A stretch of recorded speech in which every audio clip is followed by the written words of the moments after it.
गिबियावनो साफ्रोमबो media person नोंथांमोननिसिम आङो साबायखर बावबाय दिनै बेयाव फैनायनि थाखाय। दिनै जों प्रेस मिट होनायनि गुबै थांखियानो जाहैबाय गुरुदेव कालिचरण ब्रह्म ट्रास्टआ बोसोरफ्रोमबो गुरुदेव कालिचरण ब्रह्म बान्था होबोगासिनो दङ आरो देग्लायबो जोङो सासे सायख'नायखौ जोङो नुबाय, जोंनि जुरि बर्डआ सायख'बाय आरो बिथांमोनहा सायख'नानै हरनाय केन्डिडेटखौ जोङो एप्रुभ खालामबाय। देग्लायनि बान्था मोननो गोनां केन्डिडेटनि मुङा जाहैबाय फरेस्टमेन अफ इन्डिया, नोंथांमोनहा बयबो मिथिगौ। बिथांनि मुङानो जाहैबाय जादब मलाय पायें आरो बिथाङा पद्मश्री बान्थाबो मोनदों।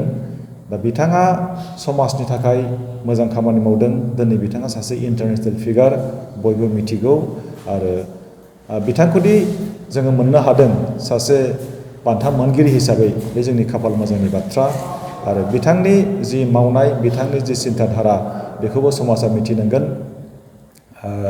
थांनाय बोसोरफ्राव जोङो गुरुदेव कालिचरण ब्रह्म बान्थाखौ कनफाइनमेन्ट मोनसे सिमायाव जोङो दोन्दोंमोन, नाथाय देग्लायनिफ्राय जोंनि साननाया फैबाय जे बेखौ जोङो इन्टारनेसनेल लेभेलाव लांनांगौ आरो फैगौ समफ्राव इन्टारनेसनेल जायगायाव थांनानै बे एवार्डखौ जों जाहाथे होनो हायो। आङो बिटिआरनि मानगोनां CEM बिथां प्रमद बर' सारखौ आं साबायखर होगोन। बे हाबाफारिखौ खुंनो थाखाय थांनाय बोसोरनिफ्राय बिथाङा बोसोराव 10 लाख थाखा होबोदों आरो देग्लायबो होबाय। दा बिनि थाखायनो आं साबायखर बावगोन। बै हाबाफारिखौ जोङो दिल्लीयाव खुंगोन 18 एप्रिल गुरुदेबनि 164थि जोनोम सानाव आरो बै हाबाफारियाव भारतनि मानगोनां minister of tribal affairs Shri Arjun Munda बिथाङा चिफ गेस्ट हिसाबै थागोन आरो कनसेन्ट होखाबाय।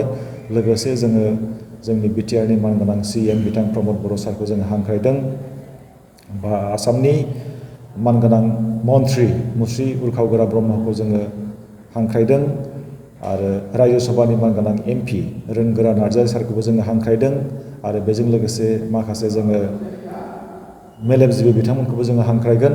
आरो जोंनि प्रग्रामा दा बे रोखोमनि, जोङो आसामनिफ्राय 300सो मानसिफ्रा थांगोन आरो बुंनांगोन जोङो ओरैबायदि मोनसे लुबैदों जे बैयाव जाय बाहागो लाहैगोन हौवाफ्रा गासिबो गामसा गाननानै थांनांगौ, गस्ला गुफुर आरो गामसा गोथां, आर'नाइ, बेखौ जों लुबैदों आरो बे जोंनि मोनसे गोदान सानथौ। आरो आइजोफ्राबो जाय जेरै हागौ एरै गाब गोनां दख'ना, जाय बिथांमोनहा जायखिजाया फोथाराव एक्सेलेन्ट खामानि मावदों बिथांमोननो होनाय जायो। बे गाइडलाइनखौ जोङो ट्रास्टआ जुरि बर्डनो जों गथायदों आरो जुरि बर्डआ खुनु कन्ट्रभार्सियेल गैयालासेनो गाइडलाइन मथे सासे डिजार्भिं केन्डिडेट बिथांमोनहा सायख'दों। बेयाव जोंहा गोजोननाय दङ आरो जादब मलाय पायें बायदिखौ जोङो सासे बिजाथि महरै मोन्दों बान्था।